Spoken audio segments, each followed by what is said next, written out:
On, I guess. Yeah, we're on. So as I said, I run PS21. I am also in my day job, or was in my day job until January, global defence correspondent at Thomson Reuters. Reuters very kindly, and with a little pushing, gave me a year off on paid sabbatical from January this year, because I said I could found a think tank in a year, and they didn't quite believe me, but they thought it might be fun to watch me fail. I get bored easily, so we actually launched within about, I started my sabbatical on January the 5th, and we launched on January 28th. We've now done about 25 events in both London and Washington, DC, as well as one event with NYU in New York. We've done some research on conflict trends that got published in the New York Times, or various other places. So I think we can now claim legitimately to be a proper think tank, which in our first 5 months is no mean achievement.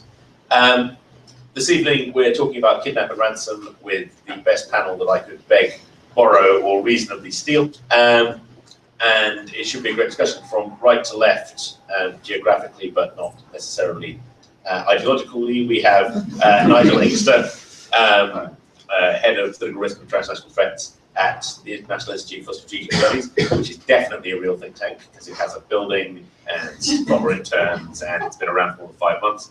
Prior to that, he was Deputy Chief of the Secret Intelligence Service, also known to film aficionados as MI6, and has a range of interesting experiences, most of which I'm sure he will get great lengths not to talk about. Brittany Damora, who I've known for several years as she's moved through several security consultancies, but who is now its response director.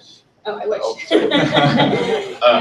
Senior operations manager. Senior operations manager. I mean, I'm an executive director. These titles are largely made up at the first at Aegis Response doing Kidnap Ransom, and also from Aegis we have Nigel, who was a photojournalist, was then a hostage, and now works properly in the Kidnap Ransom field also for Aegis, and therefore ticks as many boxes as you could reasonably want to have ticked for a discussion such as this. We're going to do this discussion on the record to begin with, and we'll take it off the record midway through. We're live streaming it on YouTube, so hi to anyone who's watching. And we will also produce a transcript and report on the record section. And Brittany, start with you, as this is your industry. How's the Kidnap and Ransom world changed in the last 5-10 years or so since you've been looking at it? Well, in terms of broad strokes, there's the obvious one, which is cyber and the development of technology. With online currency and bitcoins and things like that, and the development and spread of technology, the crime has become more opportunistic, and cyber extortion is a huge threat. In the next year, we'll see from 30% of cyber extortion policies, I think that figure will double to up to 60%. And talking about cyber extortion is what exactly? So there's a recent case in the States with Home Depot and Lowe's. It's people owning data and extorting in any way a normal extortion case would work, but not releasing that data for a certain amount of money. And that we're seeing a lot more of those. And also any cyber element to any kidnap, whether it's on Facebook. So this is like a conventional kidnap, but there isn't a person, it's just lots of data. Yes. And to lead from that, there's also non-traditional forms of kidnap developing as well. Virtual kidnapping and is huge in Latin America now. We actually have a case recently where a man kidnapped himself. His kidnappers in Mexico were conducting the operation from a prison, and he was told that he was being watched and to transfer the funds, which is another development.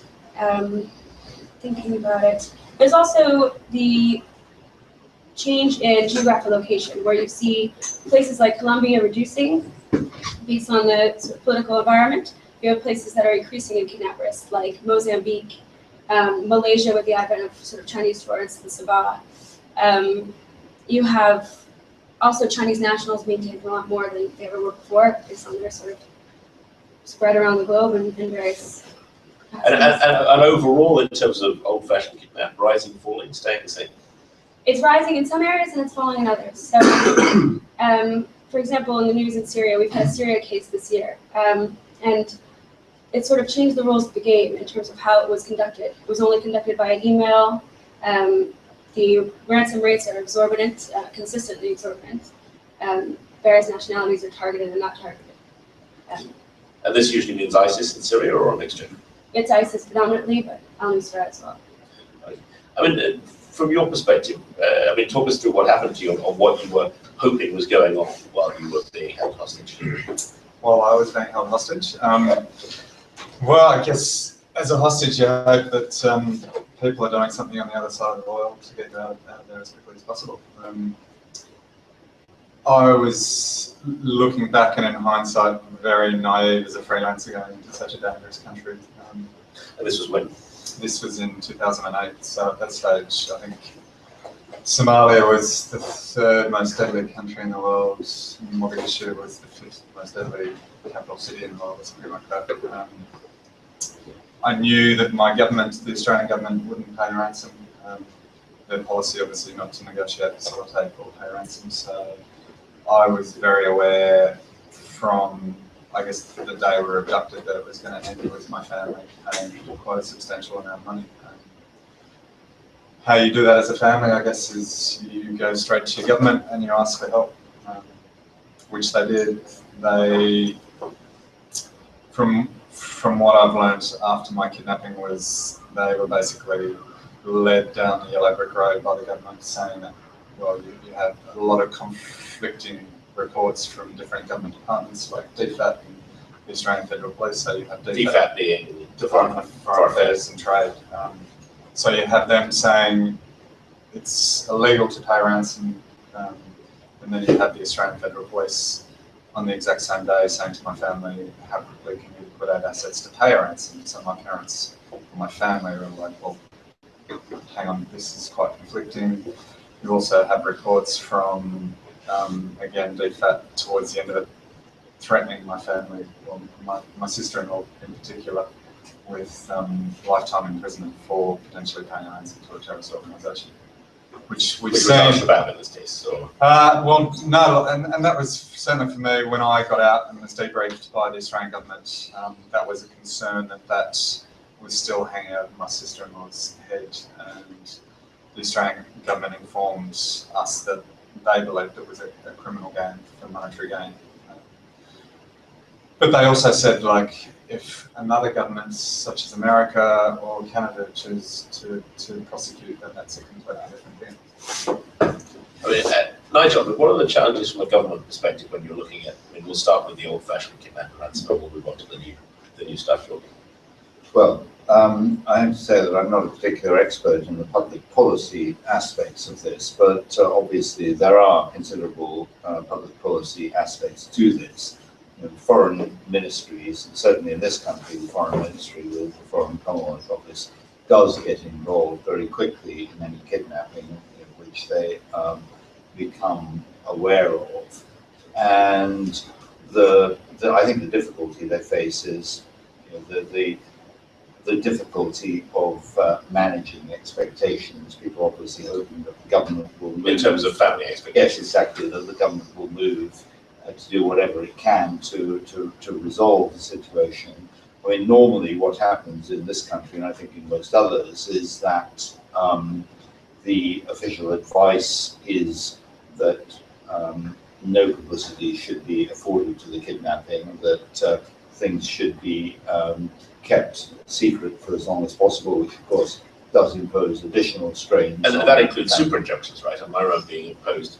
A super injunction on a case that I'm not going to say any more about in case it still applies. Yeah, there have been those cases, and as was mentioned, the other issue is, of course, the whole question of ambiguity in relation to the legality of ransom payments. The United Kingdom government is one of those that doesn't pay ransoms, doesn't ransom it. It also doesn't prosecute. But it also doesn't prosecute if ransoms are paid. So it's a somewhat ambiguous situation. I think the United States has moved quite significantly in that direction in a recent case where they made it clear they were not going to treat this as a criminal issue.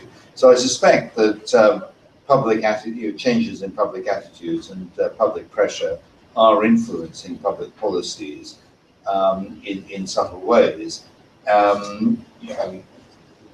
The whole question, of course, of whether you pay ransoms or not is a very interesting one. I remember one particular example in Iraq, not long after the 2003 invasion.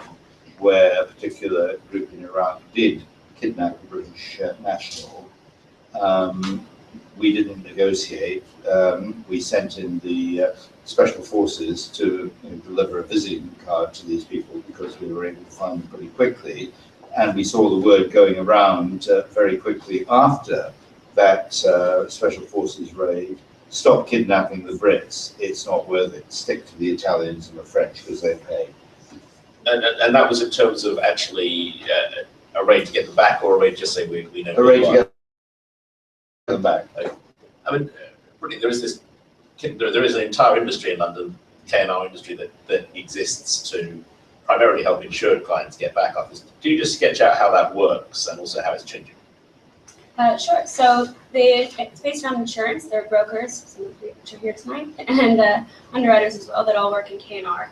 And a policyholder will, whether they're an individual or a corporation, approach a broker, request for coverage, and then one of those underwriters is either aligned with a response company like Aegis or not, or sometimes like Aegis isn't aligned with any one underwriter, responds to those cases. So our team has 15 responders, which Nigel is becoming one of them, where we respond to all things related to extortion, kidnap, illegal detention, and various other threats. Whether or not that industry has changed because Obama's new transparency in the policy, I would have to say I don't think it's changed. I think it's still status quo. American citizens are still going to be targeted for being American. I don't think that there'll be any more targeting because there's now a clear shepherding by the U.S. government on behalf of the FBI to help out victims' families. I think anything that's a good thing.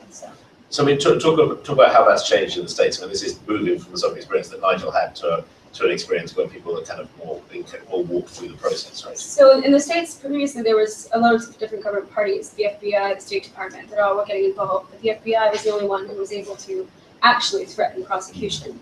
Now it's clear that there's a fusion cell where the FBI has that foremost authority.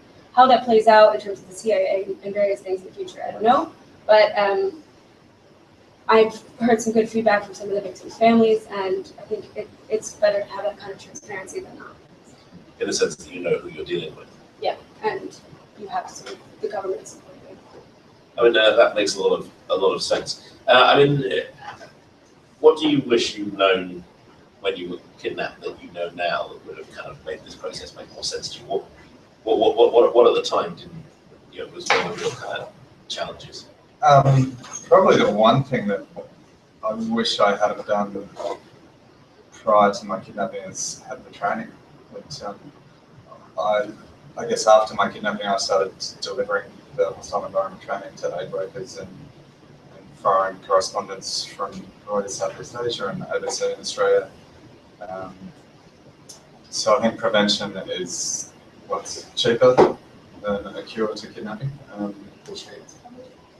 Well, yeah, I had absolutely no insurance. I had no accountability, those sorts of things. But I didn't realise as an individual that I could have kidnap ransom insurance. The way that the insurance policies work with the reimbursement policy, I don't have $10 million in assets. So what I was going to be able to insure myself for is probably $20,000 or $30,000 as a freelancer. Which in relative terms is not a lot, given what you're going to be asked for anyway. No. But I guess, like, going through captivity is such a surreal experience. Like, I never thought it would happen to me. In some respects, I'm quite grateful for having that experience. That may sound completely stupid, but that was, in some ways, a massive wake-up call for me, and sort of made me become a much more conscious person instead of floating through life. And as we were saying earlier, like, in a way, I've gone through that experience and I've almost created a career out of it, now working just as a response consultant. I mean, Nigel, different countries have approached kidnapping in different ways for quite a long time, right? I mean, can you kind of sketch through how those different approaches vary?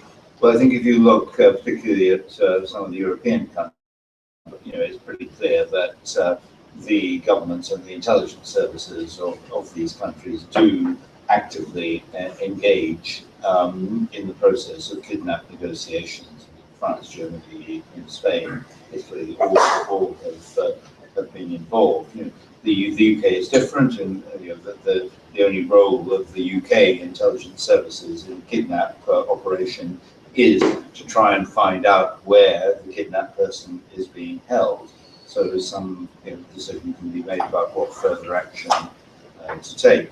And yes, I mean, it's quite clear that these countries, the intelligence services of these countries have engaged in brokering ransom payments with a variety of different people. And it's not just European countries. I mean, there were the Turks had a significant contingent of diplomats kidnapped in Syria by IISS, and it's pretty clear that there too the Turkish intelligence service was the primary vehicle for negotiating the release of those people. I mean, is there not a risk that ends up encouraging the industry, or for that matter, indeed, what the KNR industry itself does? There's a method to pay this stuff, so relatively behaviour dictates that people will do it.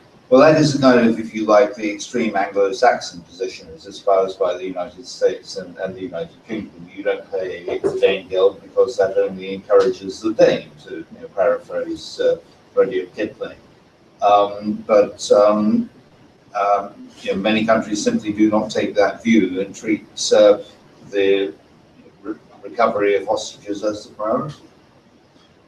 Brittany, you talked about the geographic focus, Jyoti. When I first came across this world, when I was doing a lot of Somali piracy stuff, where there became an almost, well-established conduit, whereby you picked up a ship, you phoned up, someone would phone the pirates from London, they would negotiate, and eventually a large chunk of dollar bills would go parachuted into the sea. I mean, do you find in some of these places it becomes a kind of established industry that runs on rails? Absolutely. I mean, it develops anyway. Any criminal activity develops, whether it's, drug cartels or various other ones. I think it's very different wherever you are. So in Mozambique, you have South Asians targeted. In Somalia, for example, Michael Scott Moore came out after he was the one taken for 977 days. He came out and said the kidnappers had no idea that Americans didn't pay. And he wasn't targeted because of that reason. He kept thinking they would up until a year and a half. Express kidnapping in Latin America is huge, but the numbers for foreigners... Express kidnapping being... Up to 3 days to take a and various things like that. Whether or not the nationality is one of the targets, yes, I think the numbers show right now that there's been more French and Austrians and Spanish taken this year, but if you look at the numbers even farther, there's also been that more of those released. So only one American out of Syria has come out alive, whereas the rest, which countries do pay, are all alive now. I mean, and what's happened with the Somali piracy picture? It's waiting until armed guards are no longer on those ships, which will happen when people can't afford it anymore. But in the meantime, it's essentially dried up as a market, right? Because the ships aren't being taken. Yeah. I mean, Nigel, when you're looking at potential clients in this game and you're out there talking to people, do you think there's a better understanding of this world than there was, say, 10 years ago? I mean, it's a much more mature industry now, right, than it was even when you were taken in 2008. Or maybe a higher profile industry. Well, I think it's more high profile. Like, I guess it's one of those questions that I get asked is, like, paying ransoms and creating an industry. I think, like, in a way, we've become more knowledgeable about the kidnap and ransom industry because of journalists being taken in Syria and Libya and places like that. What we don't hear about is kidnappings in places like Mexico or South America, because it doesn't involve white Westerners where there's large sums of money occurring. Like the majority of and there isn't a propaganda element, which there is with some of them. No, definitely. So people can say you are creating an industry by paying a ransom, which is one way to look at it. You have to, like, the way I would look at it is obviously from a family perspective of paying a ransom is all you want is a loved family member back. So I mean, this is where you have something, it depends on who you are, right? Because if you are the British government, it makes sense to, you're playing a big game for the safety of 70 million people. If you're a family, you're playing a game for the safety of one person, and the odds of a second family being kidnapped is pretty low. If the one family member who's been taken is a photojournalist with a taste for the dodgier side of life. I mean, Nigel, how does it change when groups like IISS get on the app? Because there's an element to which they kidnap for reasons other than money as well, right? Yes, Islamic State has reinvented, if you like, the propaganda of the deed.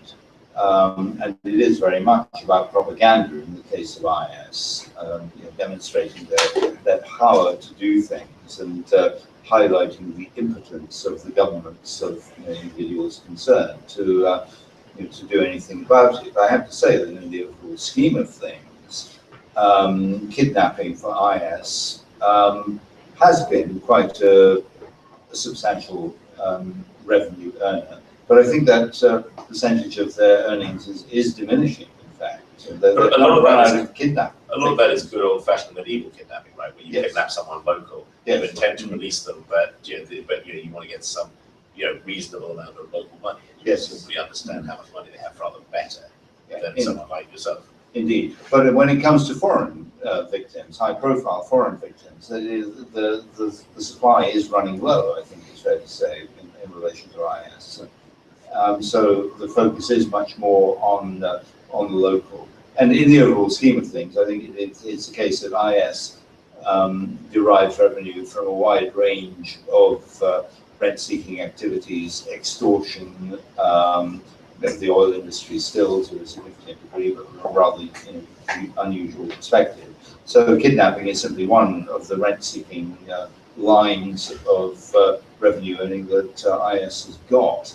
If you look across the piece at terrorist organizations globally, I think it's fair to say that ransom payments do constitute a substantial element in places like West Africa, for example, the Sahel area, but it's not critical to the success of the organization. They could manage without. I mean, one of the striking things about the Somali piracy issue is that no one seemed to give a monkey's about the crew.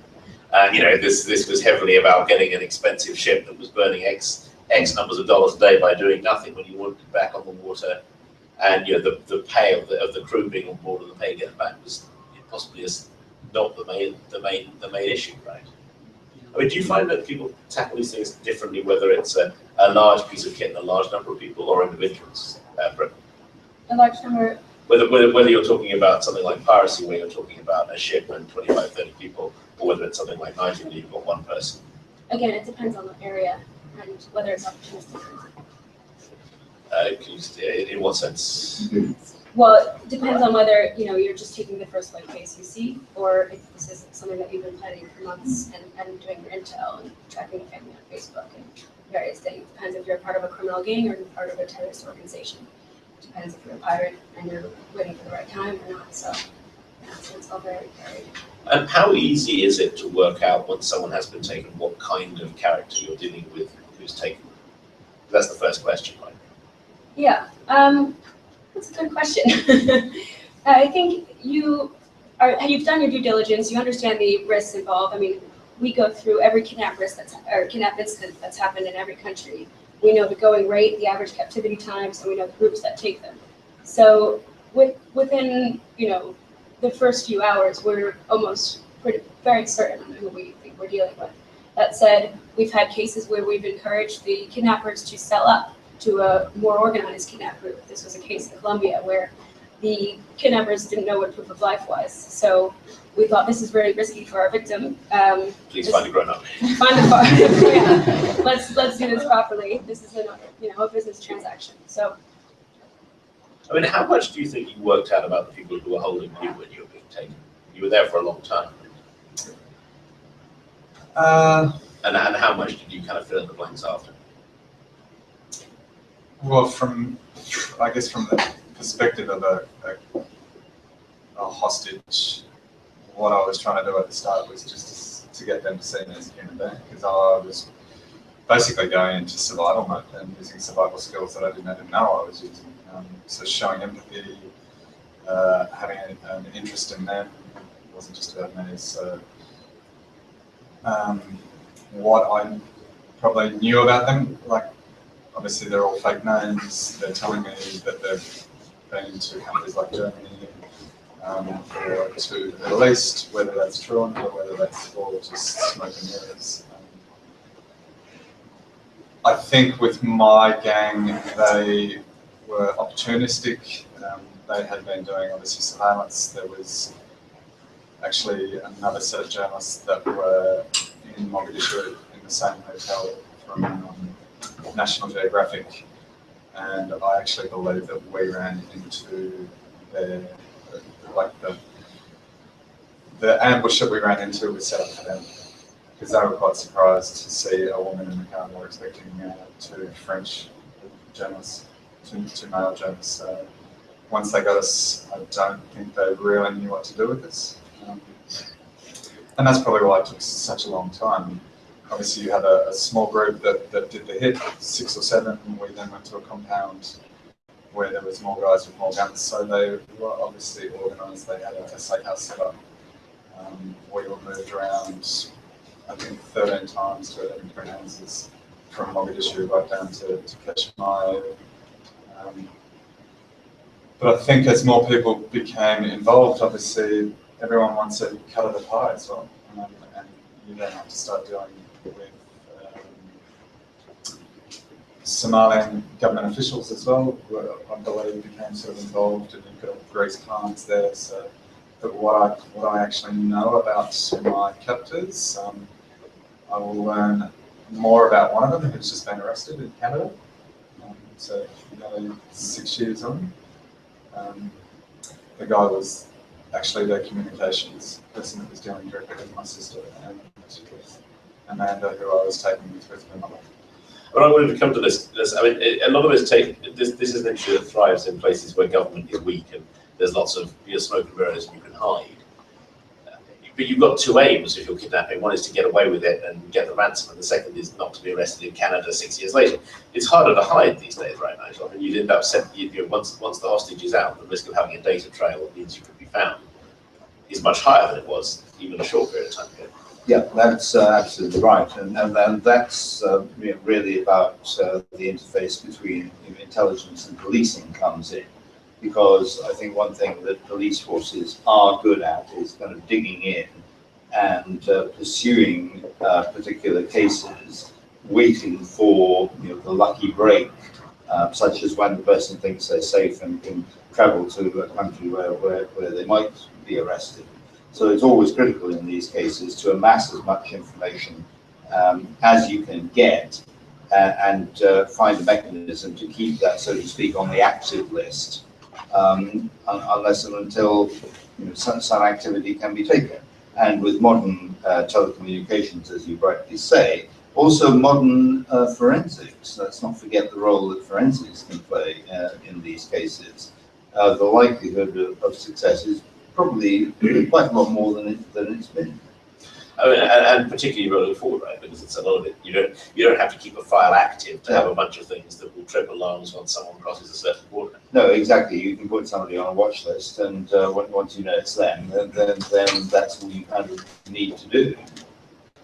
I mean, it strikes me that a lot of this is, the KNR industry itself exists in a kind of sort of element of ungoverned space that is open for it, right? I mean, the UK exists as a jurisdiction where you can do KNR negotiation within.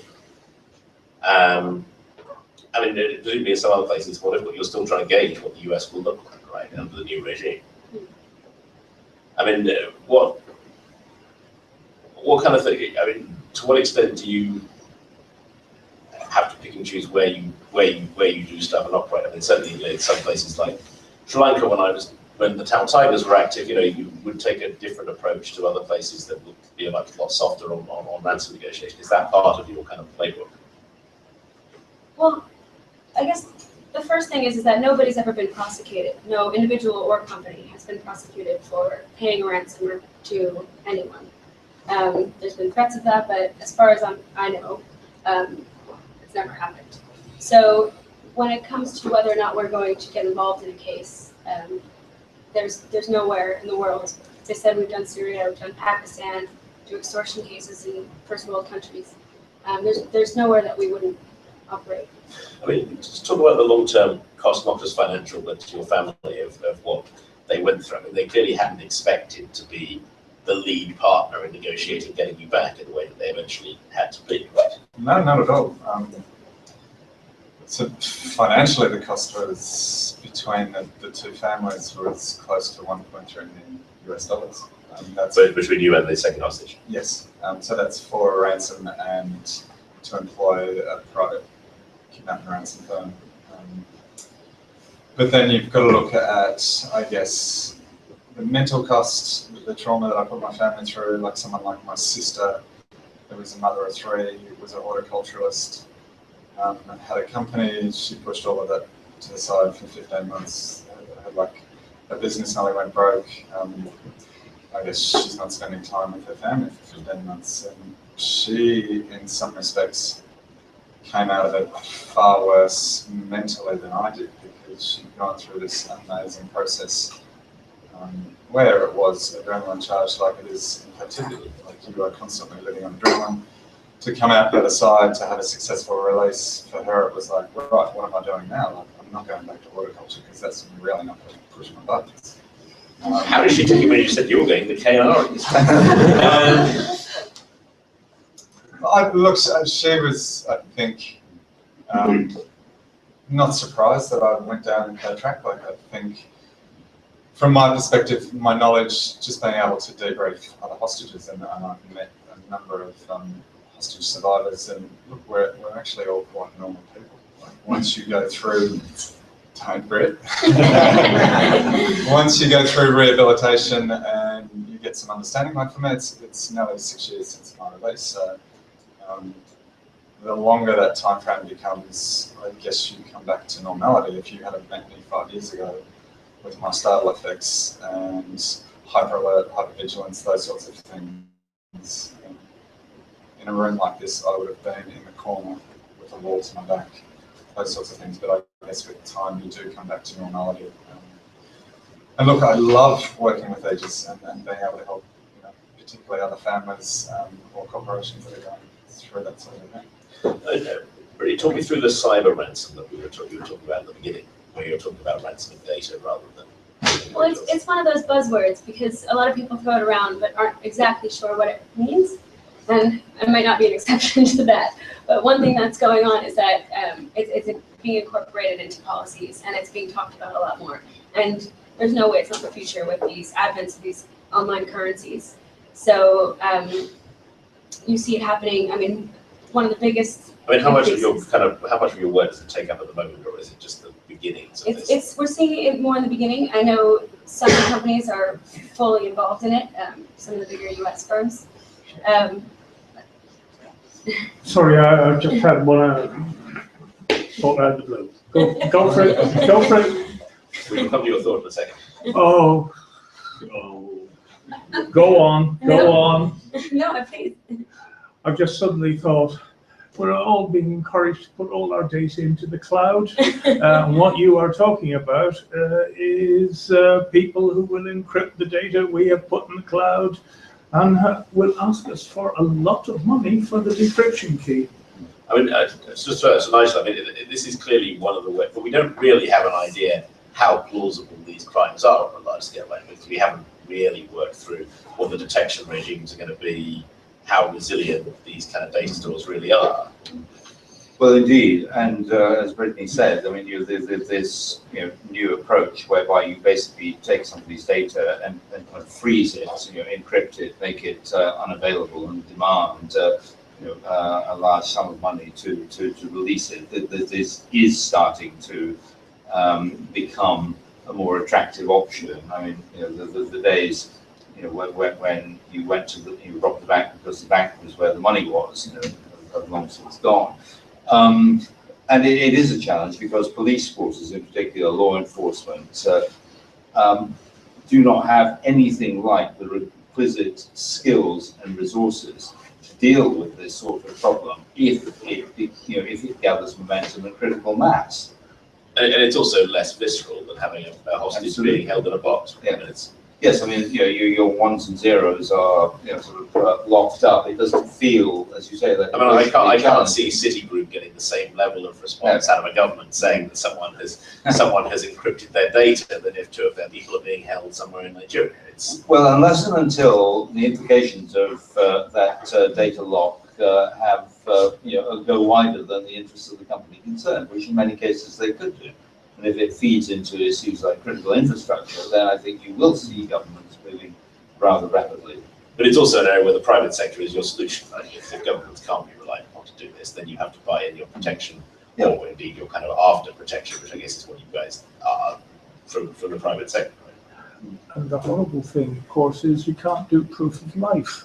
So you don't actually know if you're talking to the guy who's actually got the key until you hand over the money and try it. I want to take in a quick couple of questions. I'm sorry.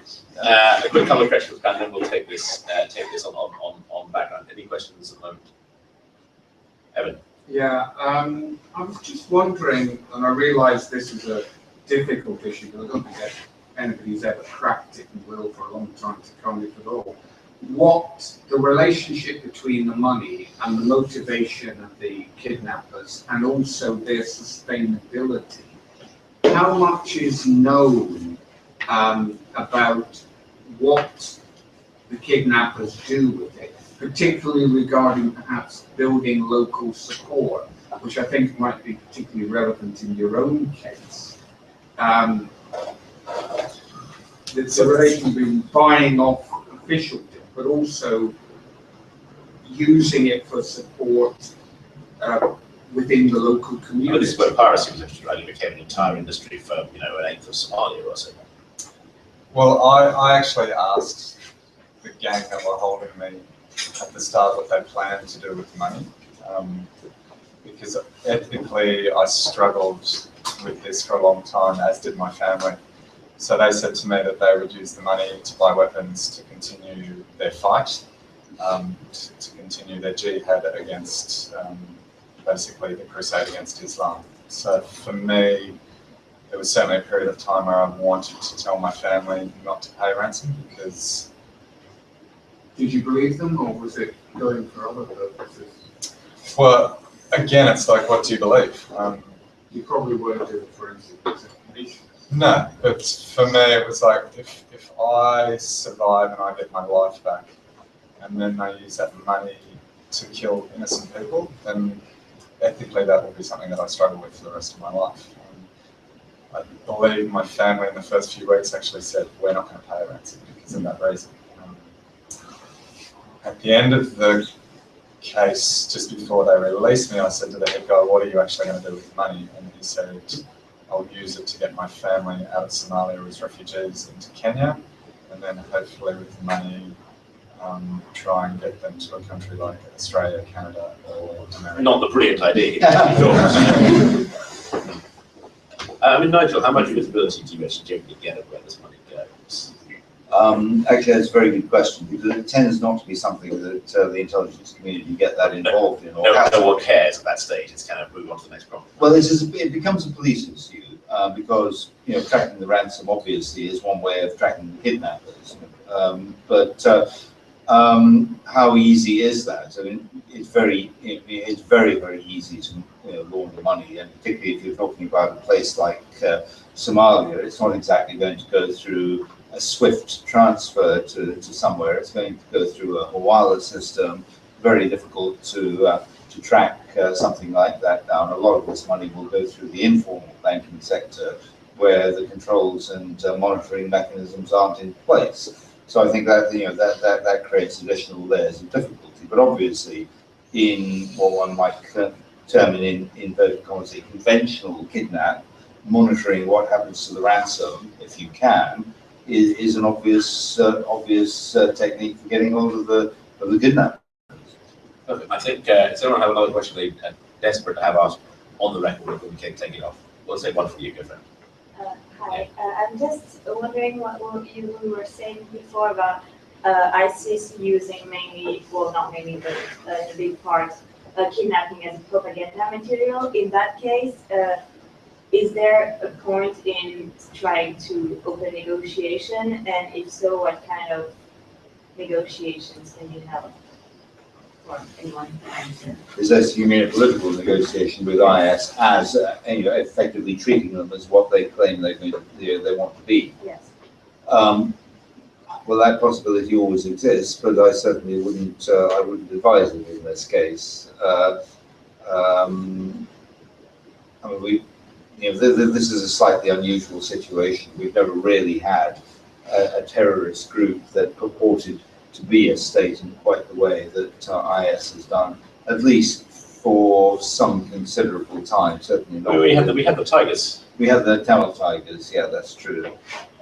We did lay claim to that, but that claim was always subject to challenge. It's worse in Islamic State because it's Syria, and the issues of legitimacy in relation to Syria are far more complex.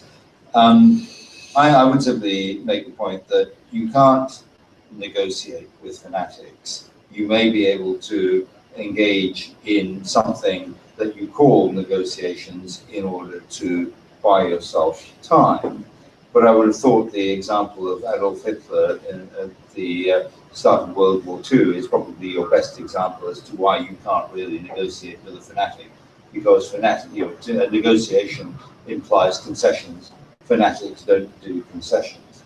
And a Peter is a good man who hopes to buy and reach it last. That said, though, that the last 14 people that were released from the Islamic State were paid for by a ransom. Yeah. So. And to be fair, as long as you're the one who's eaten last, there's still hope that something will change, right? I mean, it's. I think on that note, yeah, go for it, Emmanuel. Hi, I just wanted to ask because I'm sorry if I came late. I don't know quite aware of the names, but your story is obviously. But most of them are Nigels. Which is very rare. Yeah. He got kidnapped, I did. Yeah. The one who did get kidnapped. Your story is quite terrific. I wanted to know whether, obviously, your point of view is that, like with the US, is that to pay the ransom is counterproductive in the long run. And I wonder whether you've seen this story in any way challenges your paradigm. So whether paying ransom. No, I'm sorry, I'm confused. I wanted to know whether you who haven't been kidnapped, whether you've seen him who has been kidnapped, he is essentially someone whose ransom has been paid, who's come out the other side, who now campaigns for those in similar circumstances. Whether that in any way challenges your paradigm, first professionally, obviously, although you're no longer in your role, and also morally.